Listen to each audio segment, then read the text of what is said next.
ताजमहल नाम सुनते ही है ना, जहन में एक ही तस्वीर आती है। दूधिया सफेद संगमरमर की वो खूबसूरत इमारत।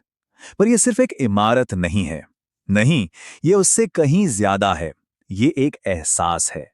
सोचिए जरा, टॉम क्रूज हो, मार्क जकरबर्ग हो या फिर डोनाल्ड ट्रंप, अरे लिस्ट तो खत्म ही नहीं होती। हर साल लाखों लोग दुनिया भर से सिर्फ इसकी एक झलक पाने आते हैं। तो सवाल यह है कि आखिर ऐसा क्या है इस एक मकबरे में जो पूरी दुनिया को अपनी तरफ खींचता है। चलिए आज इसी राज से पर्दा उठाते हैं। तो इसकी कहानी की शुरुआत असल में एक बहुत गहरे दुख से होती है। आइए मेरे साथ वक्त में पीछे चलते हैं, सीधे 17वीं सदी के मुगल साम्राज्य में, जहां एक बादशाह ने अपनी मरती हुई बेगम से एक ऐसा वादा किया जिसने इतिहास बदल दिया। देखिए, हुआ ये कि 1631 में बेगम मुमताज महल की मौत हो गई और शाहजहां ने जरा भी वक्त नहीं गंवाया।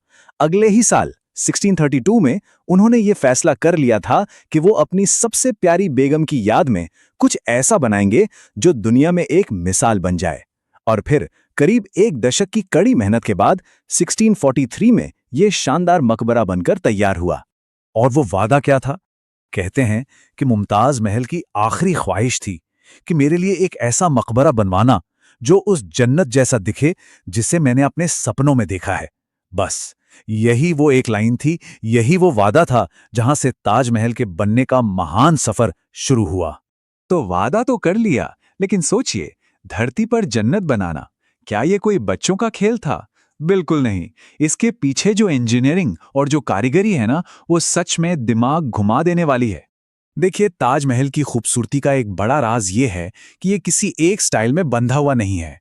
इसमें फारसी आर्किटेक्चर है, इस्लामिक डिजाइन है, अपना भारतीय टच है, और तो और इसमें यूरोपियन स्टाइल की भी झलक मिलती है। मतलब उस वक्त की दुनिया की सबसे बेहतरीन चीजों को मिलाकर एक मास्टरपीस तैयार किया गया। अच्छा, एक और कमाल की बात बताता हूं। दीवारों पर जो खूबसूरत फूल पत्तियां दिखती हैं ना, वो कोई पेंटिंग नहीं है। जी हाँ, ये एक खास इटालियन टेक्निक है जिसे पिएत्रा ड्यूरा कहते हैं। इसमें होता यह है कि संगमरमर को खुरचकर उसमें अलग अलग रंग के दर्जनों कीमती पत्थरों को जड़ा जाता है। मतलब एक एक पत्ती, एक एक फूल, सब पत्थरों से बना है। और इस सब काम को करने के लिए कितने लोग लगे होंगे? 20,000। जी, पूरे 20,000 कारीगर और मजदूर।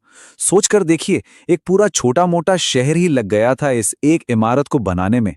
ये आंकड़ा बताता है कि ये प्रोजेक्ट कितना कितना विशाल था। और इंजीनियरिंग का एक और नमूना देखिए। ताजमहल की जो 4 मीनारें हैं ना, वो एकदम सीधी खड़ी नहीं है। उन्हें जानबूझकर हल्का सा, बस 2 डिग्री बाहर की तरफ झुकाया गया है। क्यों? ताकि अगर कभी कोई बड़ा भूकंप आए तो ये मीनारें बाहर की ओर गिरें और जो मुख्य गुंबद है वो पूरी तरह महफूज रहे।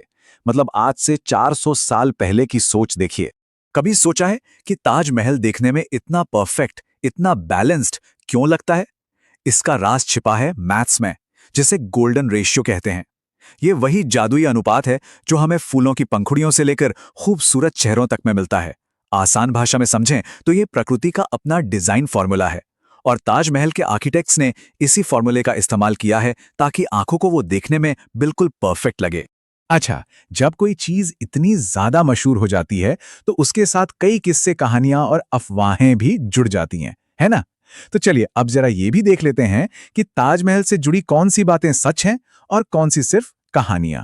सबसे बड़ा मिथक जो हम सबने शायद कहीं ना कहीं सुना है कि शाहजहां ने उन 20,000 कारीगरों के हाथ कटवा दिए थे ताकि ऐसी खूबसूरत इमारत दोबारा कभी ना बन सके। लेकिन सच ये है कि ये बात बिल्कुल भी सच नहीं है। इसका कोई भी एक भी ऐतिहासिक सबूत आज तक नहीं मिला है। ये बस एक मनगढ़ंत कहानी है जो सदियों से चली आ रही है। अच्छा, एक अंदाजा लगाइए कि अगर ताजमहल को आज बनाना हो तो कितना खर्च आएगा? करीब $1 बिलियन। जी हां, आज के हिसाब से करीब $1 बिलियन। ये रकम हमें अंदाजा देती है कि मुगल साम्राज्य उस वक्त कितना अमीर और ताकतवर रहा होगा। और वो पैसा खर्च कहां हुआ? सिर्फ मजदूरी पर नहीं। देखिए, ताजमहल में जड़े कीमती पत्थर कहां-कहां से आए थे? अफगानिस्तान से लाजवर्द, चीन से हरिताश्म, तिब्बत से फिरोजा, श्रीलंका से माणिक। मतलब ये सिर्फ एक भारतीय इमारत नहीं, बल्कि एक तरह का ग्लोबल खजाना था, जिसे बनाने के लिए पूरी दुनिया से चीजें मंगवाई गईं। तो ताजमहल बन तो गया, लेकिन उसे बनाना एक बात थी और करीब 400 सालों तक उसे हर खतरे से बचाकर रखना ये एक पूरी तरह से अलग और कहीं ज्यादा मुश्किल कहानी है।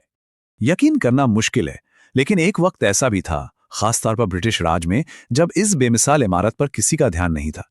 हालत इतनी खराब थी कि अफवाहें उड़ने लगी कि इसे तोड़कर इसका संगमरमर नीलाम कर दिया जाएगा। सोचिए जरा। शुक्र है कि लॉर्ड कर्जन जैसे कुछ लोगों ने इसकी कीमत समझी और इसे बचाने के लिए आगे आए। और खतरे सिर्फ उपेक्षा से नहीं थे, जंग के दौरान भी इसे बचाने के लिए बड़े ही अनोखे तरीके अपनाए गए। दूसरे विश्व युद्ध के वक्त हवाई हमलों से बचाने के लिए इसके गुंबद को बांस के मचान से पूरी तरह ढक दिया गया था, ताकि वो ऊपर से एक बांस का ढेर लगे। और 1965 और 71 की जंग में रात में इसकी दूधिया चमक दुश्मन के जहाजों को ना दिखे, इसलिए इसे एक बहुत बड़े काले कपड़े से ढक दिया जाता था। मतलब नजरों के सामने होते हुए भी इसे छिपा दिया गया। आज भी जब इसकी मरम्मत होती है तो कोई सीमेंट या मॉडर्न केमिकल इस्तेमाल नहीं किया जाता। जी नहीं, आज भी कारीगर वही सदियों पुराने नुस्खे अपनाते हैं। चूना, दाल का पेस्ट और यहां तक कि बताशे का पानी, इन चीजों से एक खास लेप तैयार होता है ताकि इसकी असलियत और खूबसूरती हमेशा बनी रहे। ये अपने आप में कमाल है। तो ये सब जानने के बाद आखिर में एक सवाल मन में आता है। ताजमहल सिर्फ भारत की धरोहर नहीं है, ये पूरी दुनिया की, पूरी इंसानियत की विरासत है। तो क्या इसे आने वाली पीढ़ियों के लिए संभाल कर रखना सिर्फ एक देश या हम सबकी जिम्मेदारी है? इस सवाल पर सोचिएगा जरूर।